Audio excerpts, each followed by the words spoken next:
Bonjour à tous. Comme toute bonne conf, on va démarrer par une petite introduction.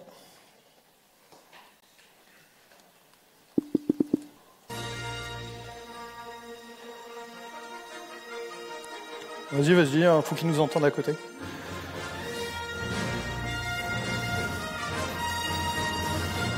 Un peu d'ambiance.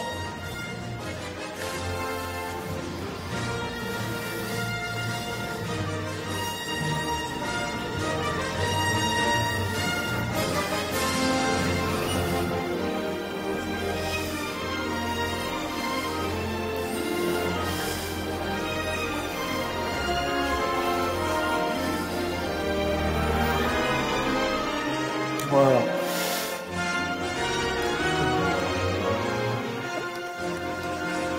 C'est pas le bon. 11, merci. Hop, je dépensais sans compter. Hop. Alors, bonjour à tous. Donc, je m'appelle Sébastien Brou, je suis un architecte développeur. Je travaille avec Keycloak au quotidien, j'adore ce logiciel et je vais essayer de vous partager cette passion-là. J'adore tellement ce logiciel qu'en fait j'ai cofondé une entreprise en fait qui fait un SaaS de Keycloak qui le promeut. Donc ça s'appelle Cloud IAM. Je vous invite à aller jeter un coup d'œil si vous voulez. On fait du Keycloak Manager et on vous aide à gérer votre identité et votre gestion d'utilisateur. Je suis aussi associé dans une ESN qui s'appelle Lixi que je vous engage aussi à aller voir dans le hall. Petit disclaimer, cette conférence, elle est basée sur le travail d'un core committer de Keycloak qui s'appelle Thomas Darimon, qui est un consultant allemand qui travaille beaucoup sur Keycloak et en fait, il a fait une presse sur ça, il a un projet open source derrière et c'est un petit peu de ça dont on va parler aujourd'hui. Donc ça se base pas mal là-dessus, vous avez l'URL juste en dessous. N'hésitez pas. Hop, si je reprends correctement. Donc Keycloak, est-ce qu'il y en a qui connaissent pas, qui l'utilisent, qui en a ? Qui est heureux d'avoir un Keycloak? Et ça baisse déjà. On va peut-être parler de ça un peu. Bon, déjà, c'est intéressant. Donc, on va quand même un peu rappeler ce que c'est Keycloak pour les quelques mains qui se sont pas levées. Keycloak, c'est un IAM ou IAM en anglais. C'est un logiciel d'Identity and Access Management.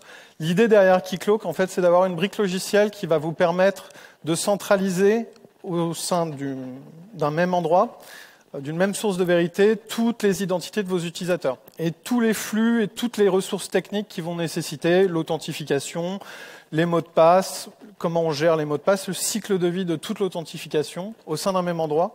L'objectif principal, c'est d'éviter ce qu'on avait il y a quelques années où chacune de vos applications a sa propre base de données utilisateur et vous avez un mot de passe ici, un mot de passe ici. Et on va voir que ça a plusieurs vertus. Donc ça, c'est le but de l'IAM. En fait, Keycloak, il propose énormément plus de choses que ça. Donc déjà, en fait, c'est un fournisseur protocolaire standard sur ce qu'on appelle OpenID Connect et SAML. Il y a aussi du OAuth. Donc ça, il est certifié. Donc en soi, vous avez cette brique-là. Vous êtes censé vous intégrer avec n'importe quelle application qui respecte le standard en termes d'authentification. Grosso modo, il va aussi vous permettre donc de gérer vos comptes d'accès, les identités qu'il y a dedans. Vous allez pouvoir gérer vos profils, gérer les informations qu'il y a dedans, gérer les mots de passe, gérer des politiques de mots de passe. Vous allez pouvoir brancher vos annuaires corporate internes, des LDAP ou des AD, Active Directory, pour carrément inclure ces données-là dans le Keycloak et pouvoir bénéficier des fonctionnalités de Keycloak. Pouvoir faire du social login, utiliser votre compte Google, se loguer avec ça directement, Facebook ou autre, ou carrément d'autres fournisseurs d'identité externes, parce qu'il y a d'autres gens qui ont des Keycloak, ou des logiciels qui respectent les protocoles. Donc là-dessus, c'est bien. Si vous voulez mettre un cran au-dessus sur la sécurité, vous pouvez ajouter des facteurs d'authentification. Donc là, il y a du support de WebAuthn, donc c'est des clés, les YubiKey, des clés matérielles. Mais maintenant, ça fait aussi les passkeys. Donc en gros, c'est vous loguez, vous mettez votre username, vous recevez un message push sur votre téléphone Android et vous dites oui, c'est bien moi, et hop, vous êtes logué. Il n'y a pas de mot de passe et tout, c'est l'avenir total. Donc il y a ce genre de flow un peu passwordless qu'on essaye d'avoir de plus en plus, mais qui ont leurs propres problèmes. Évidemment, la fonctionnalité principale qu'on veut avec Keycloak, c'est je me logue dans Keycloak, je suis logué dans l'ensemble des applications qui sont connectées au Keycloak. Voilà. Et en vrai, tout ça, c'est pas la vraie force de Keycloak. La force de Keycloak, c'est que c'est un produit open source. Donc déjà, c'est une énorme communauté et qu'il est hautement customisable. En fait, il y a des dizaines et des dizaines de points d'extension dans Keycloak sur lesquels vous pouvez retirer les batteries et changer les piles et avoir soit des nouvelles fonctionnalités, soit changer des comportements. Donc après, chacun fait un peu ce qu'il veut avec. Donc il y a une grosse communauté autour de ça. Et ça, c'est vraiment intéressant. Et en fait, la gestion de l'authentification avec Keycloak, c'est un peu Noël avant l'heure, en fait. Vous avez tout ça direct, vous installez le logiciel, pour peu que vous sachiez un peu le configurer. C'est parti. Par contre, en ce qui concerne l'autorisation, c'est un peu différent et on va en parler. Donc là, c'est un peu plus pénible et c'est beaucoup moins magique. Quand on parle d'autorisation, donc on a l'authentification, c'est comment on identifie les gens avec un login, un mot de passe, un autre facteur, peu importe, mais vous savez que c'est un identifiant unique dans le système. Ça, c'est l'authentification. À partir de là, on aimerait aussi avoir de l'autorisation.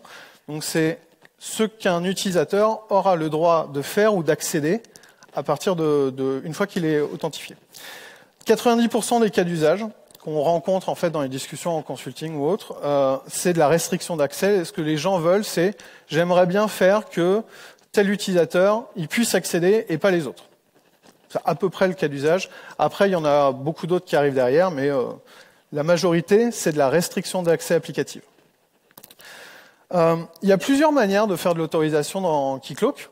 On va les détailler au fur et à mesure. Et je vous ai mis un petit symbole de complexité pour voir un petit peu la montée en gamme qu'on va avoir. Le plus simple, et c'est le plus évident, c'est le RBAC. Donc vous avez Role Based Access Control. Vous allez donner des rôles à vos utilisateurs dans Keycloak. Cette information, elle est disséminée dans vos applications. Et voilà. Un rôle dans Keycloak, c'est un label. Et c'est ce que vous voulez. Parce qu'en fait, finalement, l'autorisation, elle est assez liée à vos règles métiers, à ce que vous faites. Et en fait, les règles d'autorisation que vous avez là, ça peut être du très simple, mais ça peut être du très compliqué. Donc Keycloak, lui, c'est très simple, c'est un label. Vous écrivez ce que vous voulez, c'est à vous de gérer. Donc si vous voulez faire des politiques d'autorisation avec des rôles très larges, je suis admin ou je suis user, on se doute bien qu'il y en a un qui a plus de droits que l'autre, et puis voilà. Mais vous pouvez faire du très très fin, genre superbe architecture microservice dans du Kubernetes, et chaque ressource a son CRUD complet, et vous pouvez tout détailler. Vous avez des centaines de rôles à administrer, c'est un pur bonheur. Mais c'est possible. Keycloak, il fait tout, parce que c'est des labels. Débrouillez-vous d'apporter la complexité d'autorisation que vous voulez. Et c'est vous qui venez, c'est comme McDonald's, vous venez avec directement. Vous pouvez aussi composer les rôles. En fait, c'est des briques comme des Lego. Et si vous voulez faire des macro-rôles, en fait, qui vont définir genre, j'ai un rôle éditeur, et ce rôle éditeur, il a pas les droits de création sur le plan, mais juste les droits de modification, de suppression, des choses comme ça. Vous pouvez composer ça pour faire des macro-rôles. Donc c'est vraiment, ça marche plutôt pas mal, et c'est très très simple. Parce qu'en fait, posez des labels, et vous avez juste à les gérer sur vos utilisateurs. Comment ça marche si on schématise à l'extrême? Ça ne se passe pas exactement textbook comme ça, mais à l'extrême, vous avez un utilisateur qui va se loguer dans Keycloak, et une fois qu'il est authentifié, Keycloak va vous donner en fait son profil, vous donnez accès à son profil, et grosso modo, vous avez un identifiant, des informations de profil, et vous avez ses rôles que vous pouvez communiquer. Et en fait, ce profil-là, vous allez partir avec dans les applications, donc les applications qui sont de l'autre côté. Et en fait, les règles d'autorisation, elles sont dans vos applications. Vous allez voir, est-ce que l'utilisateur, dans son token, est-ce qu'il a le rôle Jedi? Oui, non. Est-ce que c'est un droïde, machin? Est-ce que c'est pas un Wookiee? Vous faites ce que vous voulez, vous avez votre logique dans les applications. Ça marche très bien, tout le monde fait ça, c'est ultra simple. Ça pose un premier problème, c'est que les règles d'autorisation, elles sont partout, sauf dans Keycloak. C'est un peu dommage, c'est que vous avez tout centralisé, enfin, vous n'avez plus de gestion d'utilisateurs dans vos applications. Manque de bol, toute la logique d'autorisation de ces utilisateurs est chez vous, et donc vous vous retrouvez mine de rien quand même, avec des bouts de table et des gestions chez vous. Donc ça, c'est un peu dommage.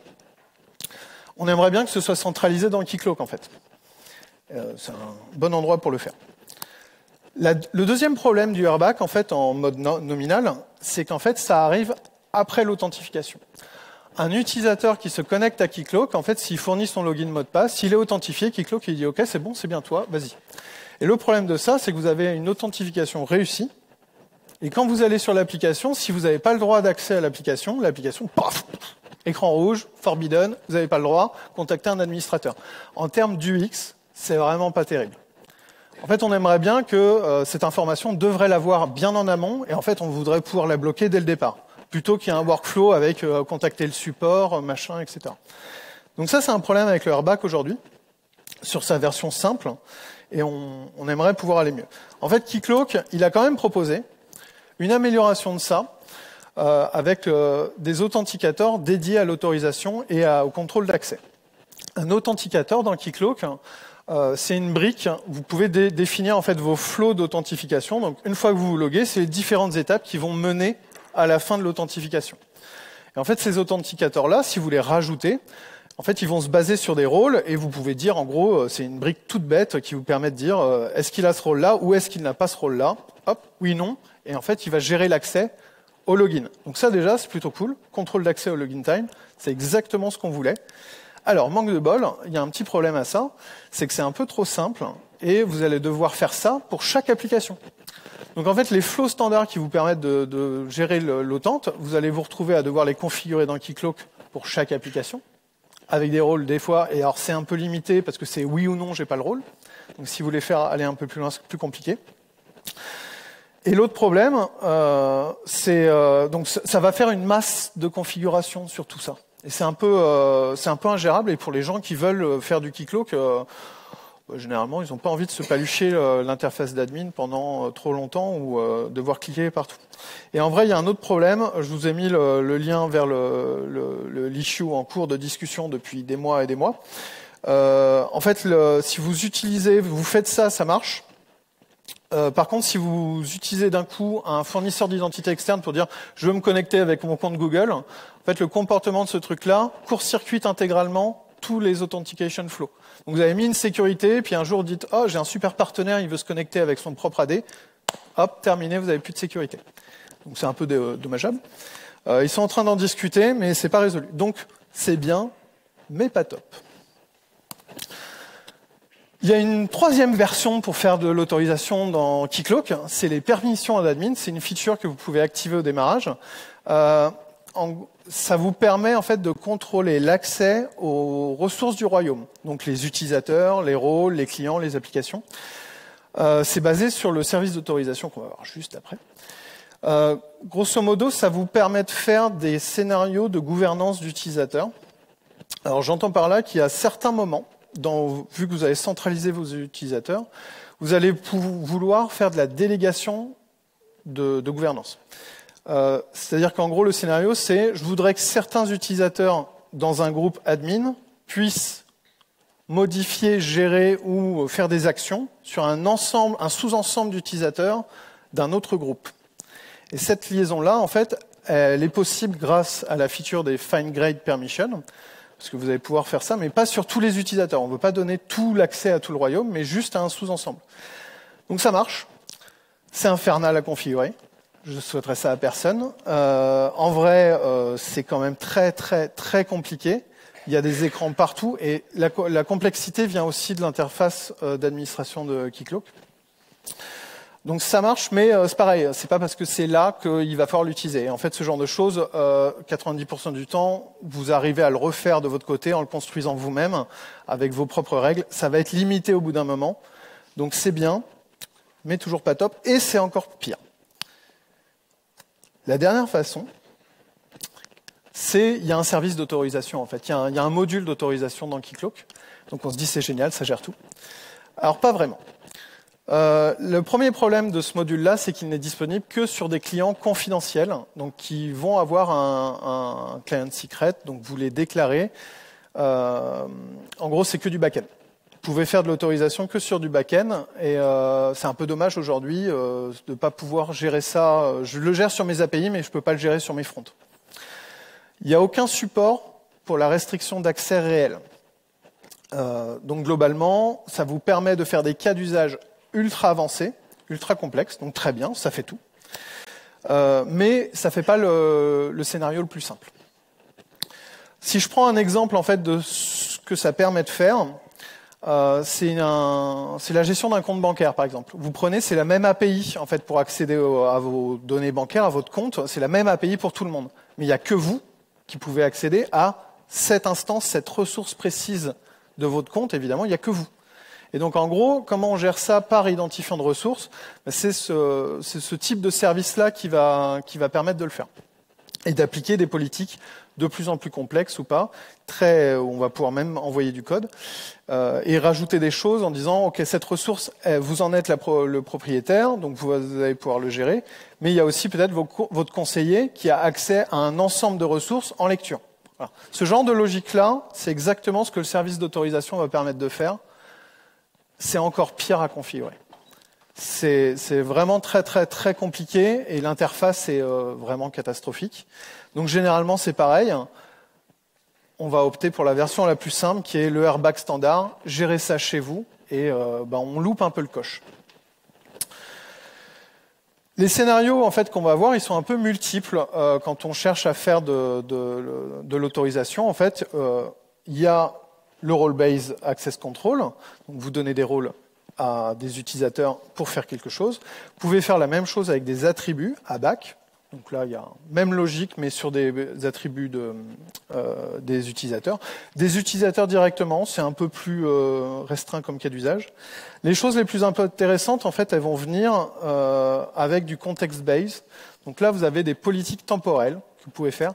On a eu des cas d'usage où vous allez avoir, par exemple, un médecin qui part en vacances et qui veut donner l'accès à une partie de sa patientèle à un de ses collègues pour 15 jours. Et donc là, il y a une délégation d'autorisation. Et comment on gère ça pour que pour 15 jours, le type ait les mêmes droits? Et après, c'est terminé automatiquement sans devoir reconfigurer tout. Ça, voilà, c'est ce genre de politique-là, c'est intégré dans le service d'autorisation. Chose plus simple, sinon, qu'on retrouve beaucoup plus fréquemment dans les entreprises, c'est je me connecte, j'ai mon PC dans l'entreprise, je suis sur un sous-réseau qui est identifié et protégé, j'accède directement à l'application. Si je viens de l'extérieur, je vais peut-être avoir des étapes supplémentaires, un second facteur obligatoire, des choses comme ça. Donc là-dessus, on va pouvoir faire ce genre de politique. Et la dernière, c'est des contrôles d'accès basés sur des politiques d'accès. Donc là, ça permet de tout faire. Et on va voir creuser ce sujet-là un peu plus. Alors comment ça marche les policy-based access control? En fait, ça c'est un schéma qui résume un petit peu comment marche l'autorisation de manière générale. Après, en fait, les composants là, ils sont bien découpés. C'est très abscon comme langage et tout, mais on va s'en sortir. Comment ça marche globalement l'autorisation? Vous avez un utilisateur qui va demander l'accès à une ressource avec une action pour faire quelque chose sur une ressource. Vous avez votre application en fait qui joue le rôle de PEP, Policy Enforcement Point, qui reçoit les requêtes et qui va appliquer la loi, la décision derrière d'autorisation. Derrière, en fait, le rôle du PEP, c'est de prendre l'information, l'identité, du contexte supplémentaire si on le souhaite, et d'envoyer ça au PDP, Policy Decision Point, qui lui va prendre la décision. Donc en gros, est-ce que je peux? Et en fait, on s'attend à un oui/non en retour. Le PDP, lui, il a un ensemble de politiques et de règles qu'il va évaluer. Et en fait, l'idée, c'est qu'on ait aussi un logiciel à côté décorrélé de ça qui permette de les gérer, ces règles-là. Donc en fait, il y a le suivi, le versionning, etc. L'administration complète de ces règles, l'auditabilité, est gérée par le PAP, Administration Point. La dernière brique qui n'est pas obligatoire, mais qui va arriver généralement quand on veut pousser le use case un peu plus loin, c'est le PIP. Donc c'est en fait grosso modo, je vulgarise, mais le PDP, vous avez le contexte, mais des fois vous n'allez pas tout mettre dans le contexte de la requête.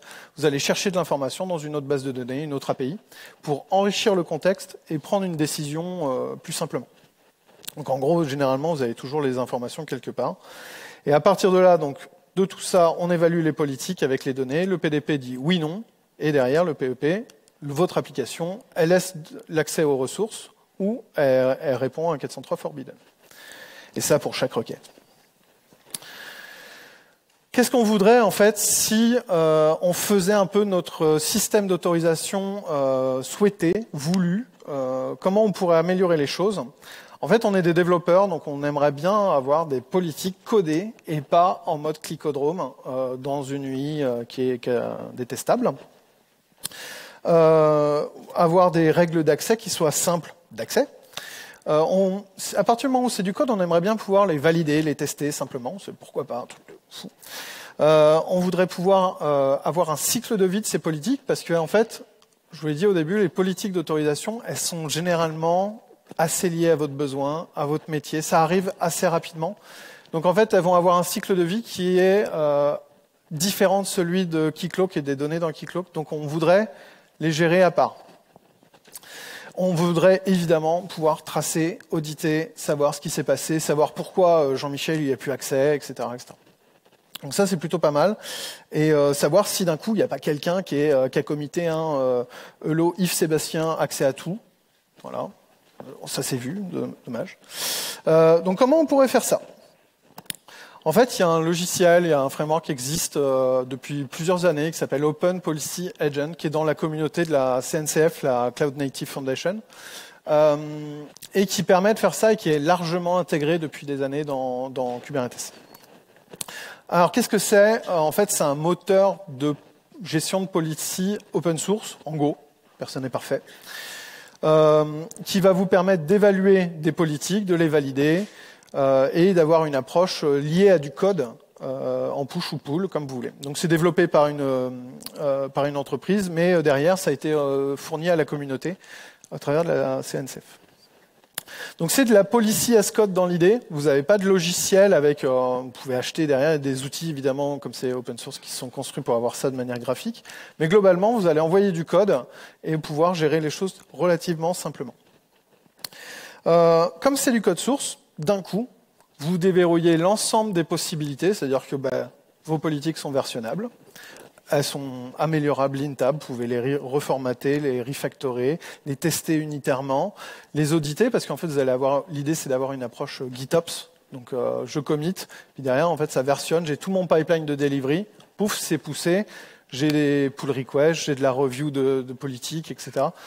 Donc c'est plutôt, on gagne tout d'un coup, rien qu'en ayant du policy as code, et en plus, ça donne la main à des développeurs, donc encore mieux. Il y a un langage dédié, je vous le montre juste après, qui s'appelle Rego, qui est déclaratif, donc ça veut dire que ça va être simple, et c'est pas du code. Donc ce sera simple à faire. Et donc vous pouvez déployer ça, c'est soit une librairie si vous êtes en Go, soit vous pouvez l'avoir comme un sidecar si vous l'aimez dans Kubernetes. Comment ça marche? Exactement comme ce qu'on a dit, en fait, c'est un PDP, donc voilà. Vous recevez sur votre application des requêtes, un événement, ce que vous voulez. Vous envoyez une requête, vous allez requêter le serveur OPA, qui lui va analyser, évaluer les politiques qu'il a eues et dans un stockage, en gros, améliorer avec des datas, il compute tout ça et il répond oui, non. Le Rego, comment ça se présente? En fait, c'est un DSL dédié à la gestion de politique. Et donc, une politique, c'est un ensemble de règles. Une règle, c'est un ensemble de conditions. Une condition, c'est une expression booléenne. Donc, en gros, on fait que des if à suivre. Et c'est comme ça qu'on va décrire ce qu'on a le droit de faire. Donc, ça devient relativement simple. Alors, le langage a l'air ultra simpliste et tout. On peut le complexifier, évidemment. Mais comme c'est du déclaratif, on ne va pas commencer à avoir des formats avec des boucles, des trucs comme ça. Donc, ce sera plus simple à appréhender. On peut faire des variables, on peut accéder à des données externes, enfin voilà, il y a des librairies et il y a beaucoup de fonctions qui vont me permettre d'accéder à des choses qui nous tiennent à cœur pour faire ce qu'on veut, décoder des tokens JWT directement, les parser, pouvoir avoir accès à des méthodes, lire des sous-réseaux automatiquement, etc. Donc il y a beaucoup de fonctions, le langage est très construit là-dessus. Vous avez un exemple en dessous et on va pouvoir voir ça. Il y a du requêtage de politique, comment ça marche ? En gros, il faut imaginer que c'est comme un serveur web. Vous allez mettre une arborescence, comme vous le souhaitez, et vous avez vos fichiers Rego au bout qui vont être évalués. Donc vous allez taper simplement avec l'URL, ça traverse, vous allez au bon endroit, ça lit le fichier, ça va l'exécuter, et vous pouvez lui envoyer, c'est un post, vous lui envoyez une payload avec vos données. Les données, c'est n'importe quoi, c'est du JSON, mais la structuration n'est pas nécessaire, tant que vos fichiers doivent comprendre et s'ils s'attendent à des attributs, il faut qu'ils soient là, quoi. Mais globalement, c'est assez simple à utiliser. Un exemple, parce qu'il y a un superbe playground là-dessus.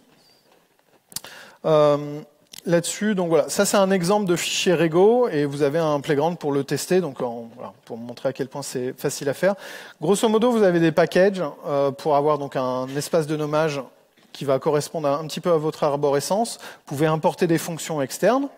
Et derrière, vous avez une liste de déclarations dans laquelle on va passer. Donc là, grosso modo, on déclare une variable qui va s'appeler hello, qui vaut faux par défaut, donc on refuse l'accès par défaut. Et après, grosso modo, vous devriez être en mesure de lire ça. C'est autorisé si je suis en get, si la méthode que j'envoie, c'est un get sur la partie publique. Ça l'est si je demande un get sur la partie admin, mais dans ce cas-là, il faut que dans mes rôles, je sois un admin. Alors là, l'idée, c'est qu'on peut envoyer une requête un peu toute simple. Oui, si j'y arrive. Zoom. Hop. Voilà. Donc là, on voit plus rien, mais... Hop. Est-ce que c'est le bon? Ouais. On va peut-être dégrossir un peu. Hop. Alors, dans l'idée, donc là, on envoie une payload, hein, c'est tout ce qu'on veut. Donc ça veut dire qu'on a construit ce format-là avant et que nos règles à gauche s'attendent à ça, évidemment. Donc là, j'envoie une méthode get sur la partie admin et puis j'envoie que je suis Bob. Hop, on peut évaluer ça. C'est faux. Magnifique, c'est normal, c'est ce qu'on s'attend. Il y a un petit outil en plus qui vous permet d'avoir le coverage pour savoir où est-ce qu'il est passé. C'est plutôt joli, ça fait toujours effet démo. Donc là, en gros, il demande l'admin, donc c'est faux, c'est pas bon ici, évidemment, et c'est pas bon ici parce qu'en gros, il est passé là et ça lui va pas. Si je rajoute évidemment que je suis un admin, derrière, hop, j'ai pas, si. Si, output, c'est bon. Click to format, évidemment. Si, c'est bon. Voilà, trop, j'avais pas cliqué. Donc là, voilà, c'est pas plus compliqué que ça, et vraiment la réponse qu'on attend finalement, c'est un vrai ou faux. Je veux pas forcément le détail il sera côté OPA si on a besoin de l'avoir. Donc en soi, ça a l'air simple. Hop. Alors qu'est-ce qu'on pourrait faire avec ça dans Keycloak? Ça a l'air intéressant, ça a l'air il y a un peu de hype derrière, ça vient du monde de Kubernetes, donc c'est forcément bien. Keycloak, en fait, on voudrait l'utiliser comme donc le PEP, c'est lui qui va faire respecter la règle, et en fait, voilà, tout passe par Keycloak, et derrière, la décision, elle va être dans Open Policy Agent. Ça a l'air bien. Le langage a l'air trop cool, donc on va vouloir l'utiliser pour définir les politiques qui permettent de gérer Keycloak. Et en fait, on voudrait que ça fasse tout, parce que si c'est juste pour dire, OK, j'utilise comme ce qu'il y a aujourd'hui, cette partie-là pour l'accès, cette partie-là pour l'autorisation, les cas compliqués, ils sont ici et tout. Non, on va tout rationaliser, on met tout au même endroit, et si ça gère tout, ce serait fabuleux. Quel monde merveilleux. Alors les use cases qu'on va essayer de voir, c'est justement donc remplacer les permissions d'admin, donc les gouvernances internes dans le logiciel de Keycloak, en fait, est-ce qu'on peut les gérer? Chose que Keycloak ne sait pas faire aujourd'hui, c'est de l'autorisation et de la restriction d'accès sur une délégation d'identité. Donc, en fait, dès que vous sortez pour être authentifié sur un Azure AD ou autre, ça devient problématique. Il y a des moyens de le faire, mais c'est un workaround qui est généralement pas très stable. Donc, on aimerait bien récupérer ce genre de choses. Bon, il y a d'autres fonctionnalités qu'on veut voir, mais nous, ce qu'on va voir, c'est chose qu'on n'a pas en natif, est-ce que je peux bloquer l'accès à des applications simplement et directement? Et donc, oui. Pourquoi et comment? On en avait parlé au début, il y a des SPI partout dans Keycloak. Donc ça veut dire qu'en gros, on a plein de points d'extension sur lesquels on va pouvoir rajouter du code et en fait s'interfacer partout. Alors, on va pas forcément rentrer dans le détail du code de tout ça. Le projet est open source, vous pouvez y aller. En fait, ça n'a pas forcément un intérêt majeur de vous expliciter les 400 points d'extension qui sont présents dans Keycloak. Mais en gros, on va essayer de faire un authenticator pour gérer les flux entrants. Il y a aussi des required actions, il y a des policies. Enfin, voilà. Là, c'est un projet de démo, donc ça a vocation à montrer toutes les capacités qu'on peut faire. Mais on va pouvoir se brancher un peu partout, directement dans Keycloak. Alors comment on va essayer de faire ça? Donc ça c'est une proposition de comment on pourrait gérer un petit peu l'accès avec OPA. En fait, si vous vous souvenez, il y a une arborescence qu'on a en fait dans Open Policy Agent. Et techniquement, on pourrait avoir un premier répertoire, une première hiérarchie avec les royaumes. Si on met des fichiers dedans, ça va gérer toutes les règles du royaume, mais après on pourra avoir un sous-répertoire sur les clients, et dans ce cas-là, on pourra avoir, en fait, pour certaines applications, des règles spécifiques et tout. Donc voilà, ça permettrait un petit peu de gérer ça, on le sent un peu correctement. L'idée qu'on voudrait aussi, c'est que ça s'applique partout. Alors là, il y a des exemples, en fait. La problématique, on a vu sur l'autorisation, le service d'autorisation gère pas les applications publiques, les SPA, les applications mobiles, ce genre de choses. On aimerait bien ça. En fait, ça gère pas non plus réellement les comptes de service ou les accès qui soient pas à travers le navigateur. Enfin, il y a vraiment 5 fois la même manière de faire les choses, mais à chaque fois, c'est pas complet. Donc là, on aimerait bien que ça gère tout. Le formulaire d'authentification web, les accès en compte de service applicatif, les accès avec les applications mobiles, autres, etc. Et on voudrait pouvoir évidemment avoir une approche un peu GitOps directement. Je push mes policies et puis derrière, elles vont partir en prod. Alors, on reprend le même schéma. L'utilisateur, en fait, il va requêter, ou l'application, elle va requêter le Keycloak. Le Keycloak, à travers l'extension, en fait, on va lui envoyer les requêtes sur OPA, qui rend sa décision. Merci, au revoir. On applique la même chose, et si on regarde dans le détail de ce qu'on va faire, de ce que fait l'extension, en fait, elle construit une URL d'accès pour envoyer des données, et derrière, toutes nos règles sont externes. Donc on va voir un petit peu le détail des règles juste après. Mais dans l'idée, voilà, on va commencer à structurer ça.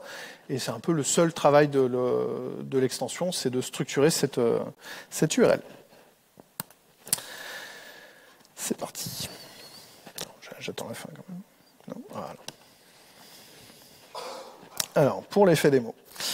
Alors, j'ai démarré un Keycloak. Je peux vous montrer. Alors, on va baisser et si je trouve. Ouais.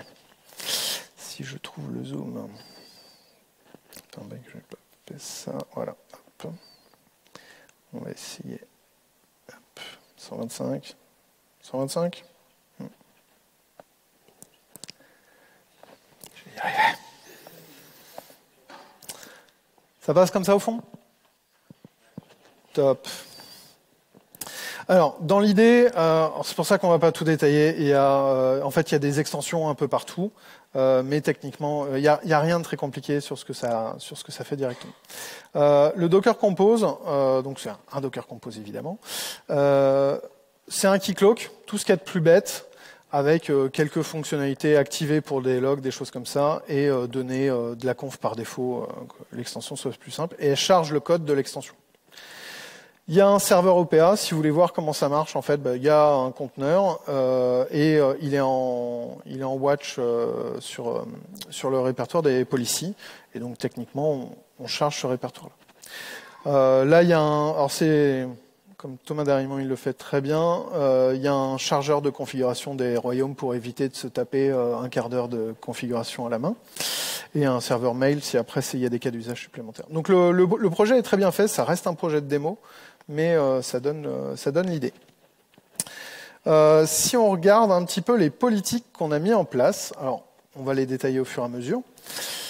Donc ça, c'est les politiques où on va avancer un peu plus, et je vais grossir ici.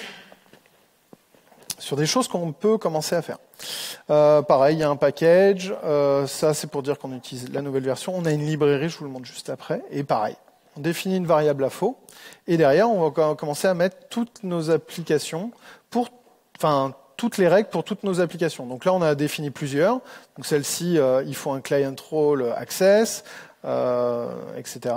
Il faut être membre du groupe utilisateur. Voilà. Il y a pas mal de tests.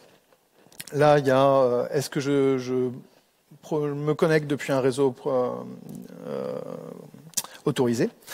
On va tester ça en premier.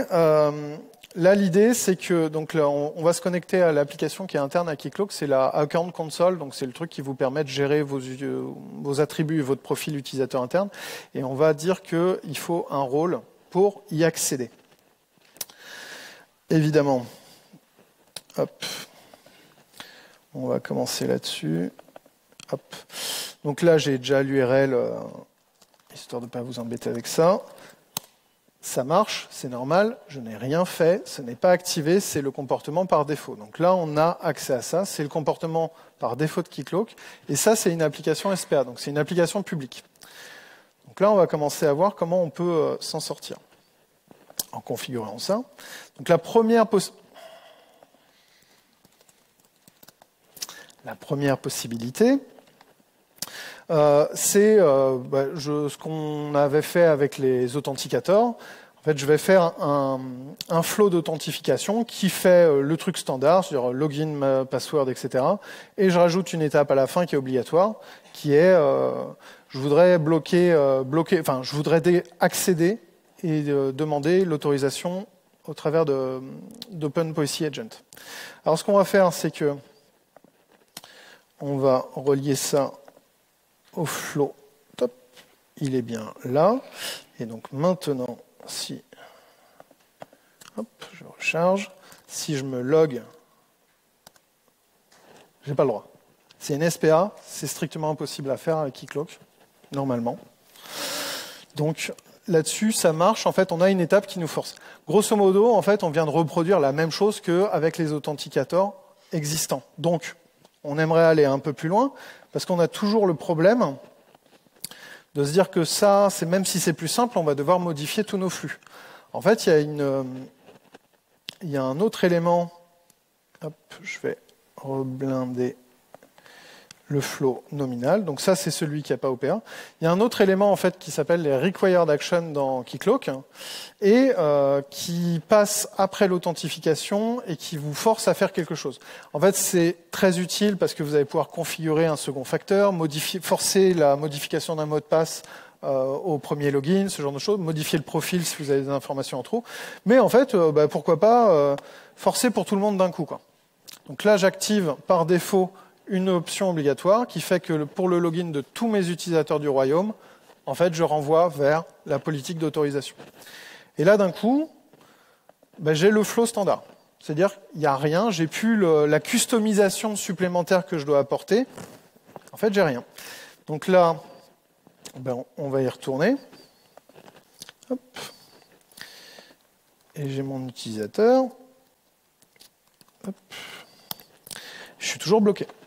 Donc, ça marche. Maintenant, je vais donner à mon utilisateur le rôle user, qui est dans ma politique. Hop. Je tente de me loguer. Incroyable, c'est passé. Donc là, en fait, il y a quand même, si on regarde les logs, il y a le Keycloak. Alors, c'est forcément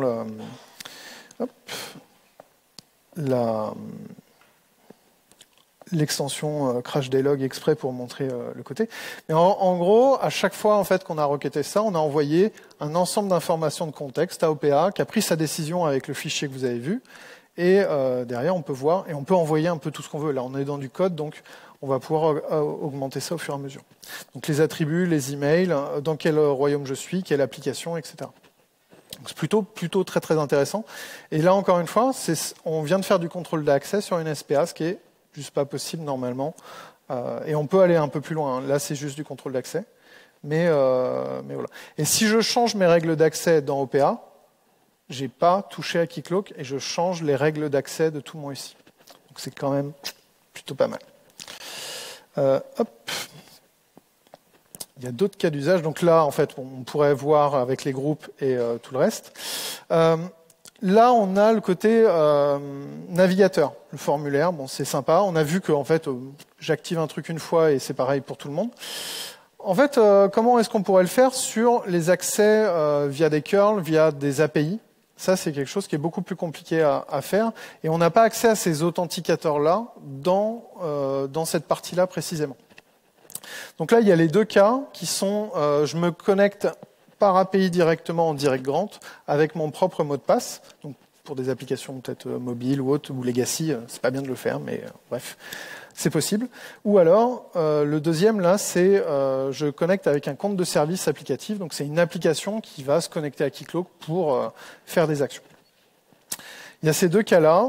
Et donc là, en fait, on n'a pas accès au formulaire de login. Donc on va faire des requêtes. Donc ça, c'est une requête. Tout ce qu'il y a de plus normal pour faire la première, un direct grant, donc vous fournissez le mot de passe d'un utilisateur, vous vous loguez directement. Et la deuxième, c'est la même chose, mais avec un client credential, donc un client secret, vous authentifiez une application. Et là, normalement, incroyable, ça passe, on ne l'a pas activé. Donc là, je me suis logué et j'ai un access token. Ce qu'on va voir maintenant, hop, c'est ici. Comment on peut protéger ça parce que c'est un peu compliqué, il n'y a pas les briques pour le faire. En fait, si depuis plusieurs années, il y a quelque chose qui s'appelle dans Keycloak des client policy, que très peu de gens utilisent, alors que c'est super puissant. Et en fait, on va utiliser des policies. Les policies, c'est comme des authenticators. En fait, ça va se résoudre quand vous changez sur des événements précis autour des clients. Donc en gros, quand vous changez la configuration, vous allez pouvoir vérifier que certaines règles de sécurité sont interdites, genre mettre une wildcard dans les redirections, ce genre de choses. Vous pouvez renforcer ça, mais ça marche aussi sur des événements de login. Donc d'un coup, comme la required action, vous avez une brique logicielle que vous pouvez coder qui va réagir à l'ensemble des logins de l'ensemble des clients, quels qu'ils soient. Et alors, je vous montre l'idée, c'est qu'on va appeler en fait notre brique logicielle OPA qui va simplement donner en configuration l'accès en disant donne le realm l'action et fournit des attributs supplémentaires. Donc ça, c'est l'application qui le fait. L'intérêt de Keycloak aussi, ça c'est du code, mais on a généré une interface d'admin graphique intégrée, quoi. Vous n'êtes pas à configurer ça qu'avec des variables d'environnement. Plutôt pas mal. Et elle, on va pas se prendre le chou. On va faire une policy et en fait, un profil client qu'on vient de définir d'utiliser OPA sur les événements, en fait, on va l'appliquer à tout le monde. Et là, on vient de protéger l'ensemble des clients du Keycloak automatiquement. Plutôt pas mal. Comment ça marche? Alors déjà, on va l'activer. Donc une fois que c'est activé, normalement, quand je recommence la requête, directement, c'est interdit. Alors que ça passait juste avant. Alors, si on regarde la politique qui est en cours, hop, c'est fait exprès pour la démo. Donc là, ça n'autorisait en fait la politique, elle n'autorisait que le client Grant XXX si j'étais seulement en OpenID et si j'étais sur un accès via mot de passe en API. Alors, c'est là où il faut que je retrouve le Docker et que je ne me gourre pas sur ce que je redémarre. Hop. Pour ne pas attendre le watch. Et là, d'un coup, si je recommence ma requête, je suis authentifié. Donc là, j'ai passé ça, mais si je redemandais, par exemple, un autre client, celui par défaut là, qui est en direct grant, je n'ai pas accès. Tout ça, c'est contrôlé avec un fichier à côté. Hein. Et je ne touche jamais à Keycloak, à part la configuration globale. Même chose pour le client credential, j'y ai pas accès. Si j'active en dessous, si je change les règles pour que ce soit les bons noms et tout, j'ai pas de souci là-dessus. Donc ça, c'est vraiment, vraiment, vraiment intéressant. Et on sent la puissance de ça. Donc tout, après, peut être mis dans un fichier. Vous pouvez le découper comme vous voulez, etc. Donc, c'est pas trop de soucis. Est-ce qu'on peut aller vraiment plus loin, en fait? On peut faire des fonctions. Et en gros, si vous n'avez pas envie de vous taper pour chaque application, en fait, vous pourriez faire des règles. Donc là, il y a tous les clients ID qui terminent par foo, par bar, une certaine liste pour dire ça, c'est les gestionnaires de console. Donc, vous pouvez coder ça et gérer ça automatiquement. Et si on regarde, en fait, vous pouvez faire comme il a fait, des fonctions, des helpers, donc qui font des conditions plus simples pour éviter d'avoir des répétitions tout le temps. Et donc, vous pouvez faire votre propre framework pour simplifier la définition de vos règles dans un langage déclaratif. Et vous faites votre DSL par-dessus le DSL. Et donc, ça devient hyper puissant. Et là, vous allez avoir, pour éviter le suivi des bonnes pratiques, la lisibilité devient plus simple. Est-ce que j'ai un rôle parmi la concaténation? Est-ce que je suis membre d'un groupe? Est-ce que j'ai quel protocole? Est-ce que je suis dans le sous-réseau parce qu'il y a des fonctions? C'est hyper puissant. Donc on peut aller très très loin. Et dans tout ça, on peut... Voilà. Et c'est testable, nativement. Donc en gros, le langage s'auto-utilise pour pouvoir être testable. Alors comment ça marche? En fait, on fait des règles, des politiques de test par rapport à la politique qu'on importe. Et derrière, on lui dit, est-ce que la règle d'Allo, elle marche si j'envoie ça en entrée? Donc c'est des tests unitaires, mais derrière, vous allez pouvoir faire tous vos cas d'autorisation, tester, versionner, dans un pipeline, non-régression. Chose impossible à faire avec Keycloak aujourd'hui, simplement. Et donc après, vous pouvez trouver la structuration et aller plus ou moins loin si vous voulez. Donc Open Policy, en fait, c'est un outil qui est fait pour. Donc c'est vraiment, vraiment intéressant d'aller là-dessus. Hop. Youp.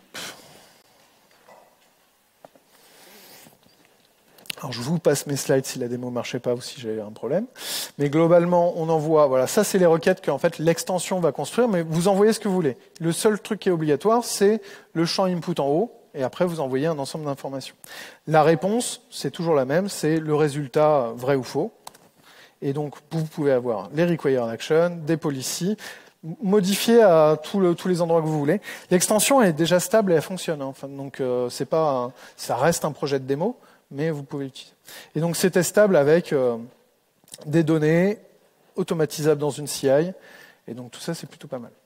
Il y a évidemment de l'outillage, comme c'est du code source, il y a de l'outillage. Vous avez un linter qui existe pour Rego et qui va vous permettre de monter en compétence. Il y a des structurations des fois quand on veut dire j'ai mon groupe ou j'essaie tel rôle dans la liste de machin mais pas celle-ci. En fait, on a toujours un moment la complexité qu'on apporte et le linter peut nous aider à écrire ça correctement et de manière un peu plus maintenable. Donc en résumé, le service d'autorisation dans Keycloak, en fait, de base, il a un cruel défaut sur l'expérience de développement. Il ne permet pas de tout faire et en fait, ils ont rajouté des briques sur des briques sur des briques au fil du temps. Et à chaque fois, ça règle un problème et ça ouvre un autre souci à chaque fois. Et surtout, ça n'a jamais résolu la majorité de ce qu'on demande en fait en termes d'autorisation pour Keycloak, c'est de la restriction d'accès aux applications au moment du login. Et stable pour tout le monde, tous les cas, et pas dire non, que le login, et si tu cliques sur ce bouton-là, ça ne marche plus. Donc, c'est possible, en fait, si vous regardez les docs, les issues, c'est toujours possible d'arriver là-dessus, mais le type vous explique qu'il y a oui, mais alors attends, il y a un workaround, si tu déclares tel truc ici, en fait, ça va rattacher. Et, voilà. Ou alors, il faut charger 400 extensions qui vous permettent... abominable. Donc, on va utiliser la force de Keycloak pour ce que c'est, pour résoudre le problème une fois pour toutes. Open Policy Agent et Keycloak, ça marche très bien, ça devient très flexible, et vous pouvez réaliser tous vos rêves avec, et devenir riche et célèbre. En tout cas, c'est ce que j'attends. Donc, l'idée, c'est que vous avez les décisions externalisées de Keycloak. Donc, vous n'êtes pas en train de devoir mettre à jour la configuration de Keycloak avec des outils qui sont problématiques. Et Keycloak est juste là pour appliquer les décisions. Vous avez toute votre logique externe auditable dans du code, dans un Git, GitOps. Vous cochez toutes les cases de toute façon. Donc, c'est assez fabuleux. Je vous remercie. Est-ce que vous avez des questions ?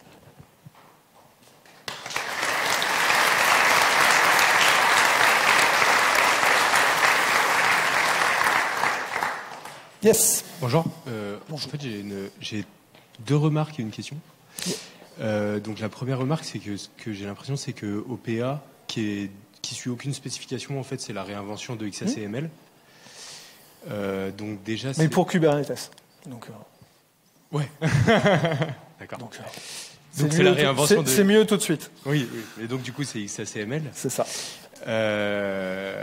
La deuxième remarque, je l'ai oubliée, mais ma troisième question, pardon, c'était que du coup, est-ce que dans ce projet, il y a par exemple, j'ai vu qu'il y avait une spec qui était sortie sur ce qu'ils appellent les PAR, les Push Authorization Requests. Est-ce que ça, c'est dans la roadmap, parce que en termes de gouvernance, en fait, c'est beaucoup plus intéressant. Enfin, alors là, ça reste un projet de démo, mais effectivement, en fait, ils cherchent à montrer que c'est possible. En vrai, l'état actuel de la chose, même s'il est core mainteneur, ça ne veut pas dire que ça va arriver dans Keycloak directement. Ouais. C'est plus pour montrer un POC, une proof of concept qui va dire en fait c'est possible et c'est peut-être là-dessus qu'il faut aller plutôt que d'essayer de patcher les systèmes actuels. Supprimons tout ça et en fait c'est quand même hyper flexible et hyper intéressant. Donc ça ne va pas jusqu'au bout, mais ça fonctionne pour les cas droits. Et après effectivement je pense que si c'est de la communauté, si on pousse ça relativement, C'est toujours pareil, ça finira par être intégré. Ils ont fait la même chose avec les organisations dans Keycloak. C'est la communauté qui est arrivée et qui a poussé les fonctionnalités. Ça met du temps, donc j'ai bon espoir qu'à terme, ça puisse arriver à ça. Ok, très bien, merci. J'espère, en tout cas.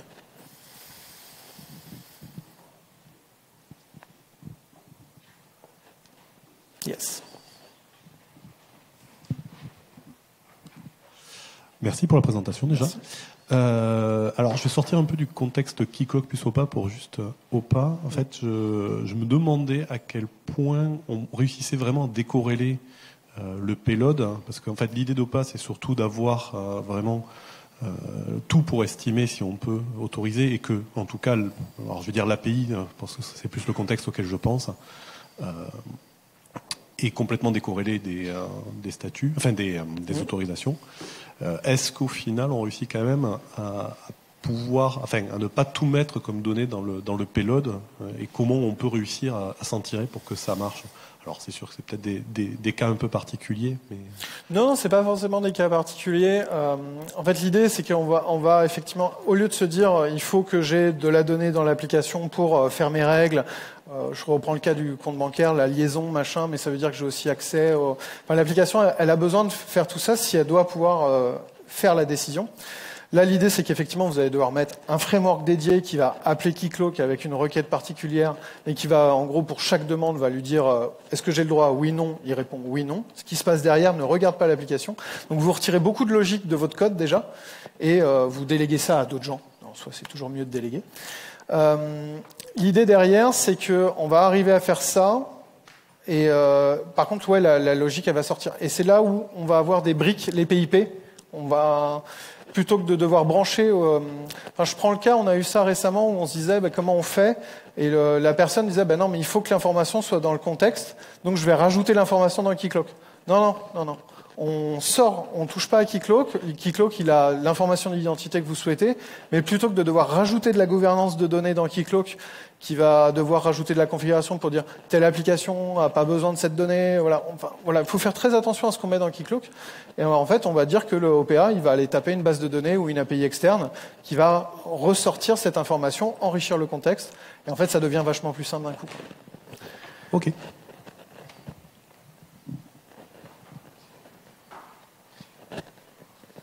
Eh ben, s'il n'y a pas d'autres questions, je vais vous libérer pour un café, hein, c'est bon. Merci beaucoup.